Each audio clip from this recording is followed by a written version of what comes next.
అందరికీ నమస్కారం. బాగున్నారా?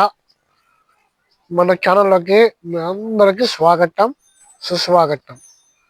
ఈరోజు మనం కన్నీళ్ళ యొక్క ప్రాముఖ్యతను గురించి, సహజంగా భర్త కొట్టాడనో లేదా భార్య తిట్టిందనో పిల్లలు అర్థం చేసుకోలేదనో కన్నీళ్ళు అంటే బాధ వలన కానీ సంతోషం వలన కానీ, సంతోషం వలన వస్తే ఆనంద బాష్పాలు అంటారు, బాధ వలన వస్తే కన్నీళ్ళు అంటారు. అంటే ఆ రెండు వచ్చేది ఒక కంటిలో నుంచే. ఆ కంటిలో నుంచి వచ్చిన కన్నీళ్ళు దాని యొక్క ప్రాముఖ్యత. ఆనందంగా ఉన్నప్పుడు ఆనంద బాష్పాలు, నువ్వు బాధతో ఏడ్చినప్పుడు కన్నీళ్ళు. ఈ కన్నీళ్ళు ఎప్పుడు వస్తుంది? నీ మనస్సు గాయపడినప్పుడు వస్తుంది, నీ మనసు వేదన చెందినప్పుడు వస్తుంది, నిన్ను ఎవరు అర్థం చేసుకోకుండా దూషించినప్పుడు, ద్వేషించినప్పుడు, నిన్ను హేళన చేసినప్పుడు వస్తుంది.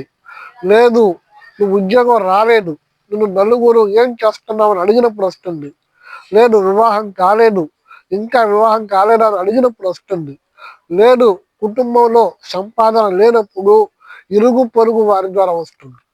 అయితే మీరు సమాజంలో ఎదుటి వారి ఎదుట ఎప్పుడు కన్నీళ్ళు అనేది మీరు వినవద్దు. ఎందుకు? ఆ కన్నీళ్ళకి చాలా విలువ ఉంది. ఆ కన్నీళ్ళకి చాలా చాలా విలువ ఉంది.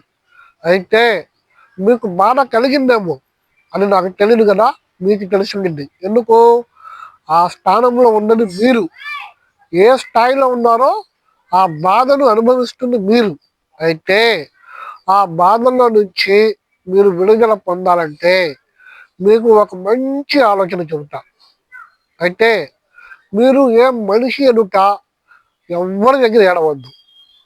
మీ గదిలోకి వెళ్ళి హాయిగా కూర్చొని, మీ పడక గదిలోనో లేదు మీరు ఎక్కడైనా సోఫాలోనో కుర్చీలోనో కూర్చున్నప్పుడు మనసారా మనసారా ఏడవండి. లేదు, ఒక అద్దం తీసుకొని నీ స్థితిని గురించి నువ్వు మాట్లాడుకో.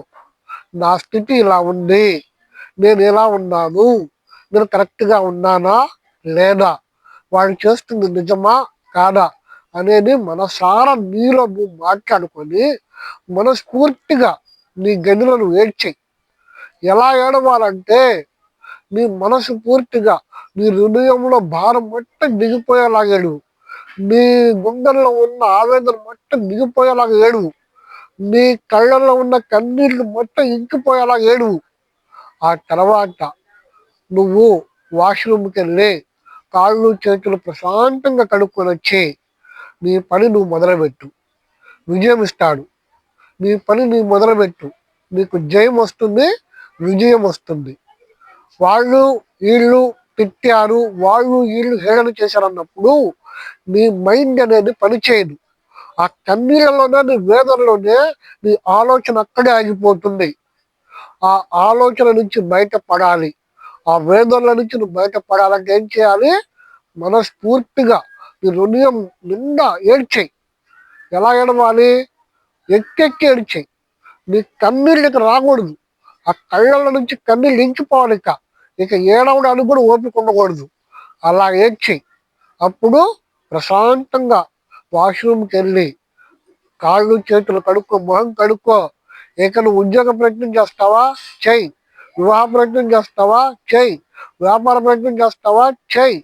నువ్వు ఏ ప్రయత్నమైనా చెయ్యి. విజయము నీదే, జయము నీదే. అది కావాలంటే ఇది ట్రై చేసి చూడు. నీ అమూల్యమైన అభిప్రాయాలను కామెంట్ రూపంలో తెలియచేయి. ఈ ఛానల్లో ఉన్న మరిన్ని వీడియోల కొరకు నీవు ఈ ఛానల్ని సపోర్ట్ చేసి బెల్ ఐకాన్ నొక్కి ఆల్ అని పెట్టుకో. నమస్తే. జై హింద్. జై జవాన్, జై కిసాన్.